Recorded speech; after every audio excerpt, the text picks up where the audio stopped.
Okay, we're live.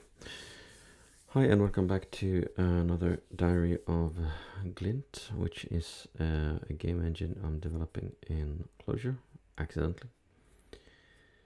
So today I just wanted to show you what I have so far with regards to lighting.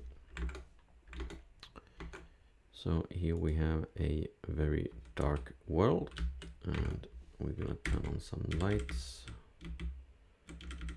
So the first one is directional light.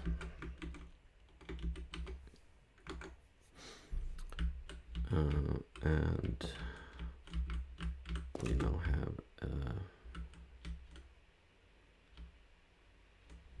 some shadows, some surface areas that are now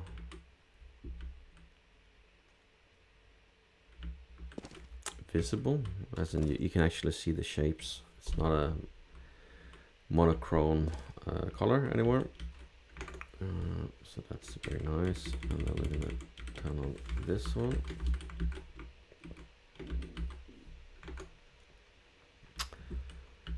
And it's a lot more in your face. And now you can see the bands as well. I need to look at that. But it's also nearly impossible to see the gray block because it's so bright. And then we need to turn this one off and turn on the last one, which is a spotlight, which is going to be projecting down. Also very, very bright. But I can move out here. And then we can try the last couple more combinations. So this looks like this.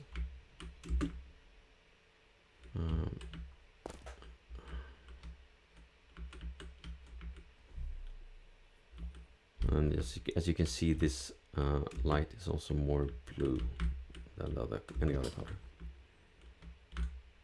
Now I'm in the shadows. And false, true, false.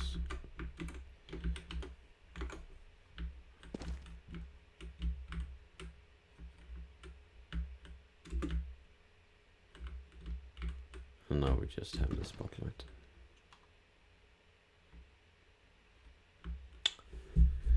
So that's that. And now I'm working on a parent-child relationship type of system, so that you can attach entities onto other entities as long as they have a position and a rotation of some kind. So that you can, for example, stick a torch here so that the robot will be able to carry a torch. And you can turn that on off, and the light would also follow. So you would have two things, right? So you would have the model, and then you would have the light, and then they are at the same spot, roughly. I think it was a fun fact actually from anyone who's ever played Quake. So when id Software wrote Quake 2, a lot of the players complained about the rockets feeling slower. And there was a lot of back and forth between the players that got to try it out and id Software. And eventually they found out what the reason was, because the rockets in Quake 1 and Quake World spawn at the tip of the rocket, so it's actually a little bit in front of you. Whereas in Quake 2, they actually spawn inside the rocket launcher, with, like, realistically speaking, they should be there.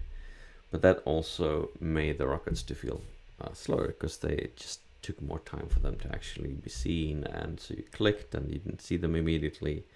Then eventually, a fraction of a second afterwards, it showed up. But yeah, that's the kind of stuff that humans are actually really good at. It's kind of uncanny how good we are at it. And I think FPS is one of those things that really shows.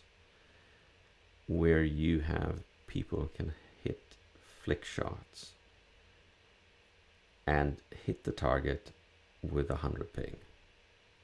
And it's like, like that's kind of nuts actually. That we can get that kind of prediction. So anyway, that's what I have. Until next time.